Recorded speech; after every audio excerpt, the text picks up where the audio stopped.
ময়মনসিংহের সত্যচিত্রের আলো, ক্যামেরার চোখ।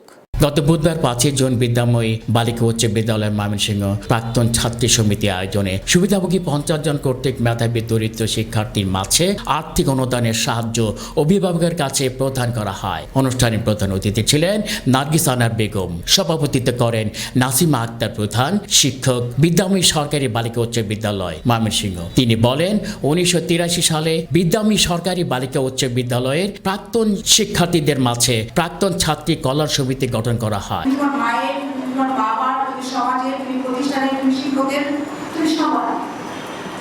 সুতরাং তুমি নিজের জীবনকে নষ্ট করবে না, পিছিয়ে পড়বে না, আদা জল খেয়ে রাখো। তোমাকে অনেক দূর যেতে হবে এবং প্রতিষ্ঠিত হয়ে এই যে আজকে এই রুমে যারা বসে আছো তারা প্রতিষ্ঠিত হয়ে আরেকটা সমিতি গঠন করবে। তোমরা এখানে আসবে সেই সমিতির পক্ষ থেকে বিদ্যাময়ী স্কুলের তখন যারা শিক্ষার্থী থাকবে তাদের অবদান, ঠিক না? তাহলে আমাদের এই ঋণগুলো শোধ করতে হবে। প্রথম ঋণ মায়ের ঋণ, তারপর ঋণ গাছপালার কাছে ঋণ অক্সিজেনের জন্য, বাবার ঋণ বঙ্গবন্ধু এবং মুক্তিযোদ্ধাদের কাছে ঋণ, ট্যাক্সের টাকার ঋণ শিক্ষকের কাছে ঋণ, তারপর আজকে আমাদের ট্রাস্ট থেকে অর্থ নিচ্ছি, সেই ট্রাস্টের প্রতি আমাদের ঋণ। এই ঋণগুলো শোধ করার জন্য তোমাকে অনেক বড় হতে হবে, অনেক দূর যেতে হবে, অবশ্যই নিজেকে প্রতিষ্ঠিত করতে হবে।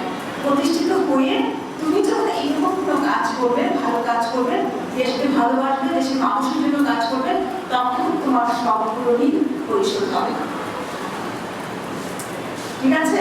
আমার কাছে অঙ্গীকার করতে পারি আমরা সময় নষ্ট করবো না, অহেতুক কাজ করবো না, অকাজ করবো না, সবসময় ভালো কাজ করবো, ভালো চিন্তা করবো, সময়কে কাজে লাগাবো, সময় তোমাকে সাফল্য এনে দেবে। অনেক দোয়া রইল, অনেক শুভকামনা রইল, অনেক দূর যেতে হবে। যতদিন তোমাদের হাতে দেশ, পথ হারাবে না বাংলাদেশ। বাংলাদেশকে মাননীয় প্রধানমন্ত্রীর যে 41-এর স্বপ্ন, 41 সালে আমাদের বাংলাদেশ উন্নত রাষ্ট্র হবে, সেই জায়গায় তোমরাই নিয়ে যাবে। তখন এই রাষ্ট্রের বড় বড় জায়গাগুলোতে তোমরা থাকবে। আমাদের যখন কেউ বেঁচে থাকবো, কেউ থাকবো না, থাকলেও আমরা তখন কি অবসরে থাকবো। তখন দেখবো আমাদের এই যে মেয়েরা, এই মেয়েরা কত বড় হয়েছে।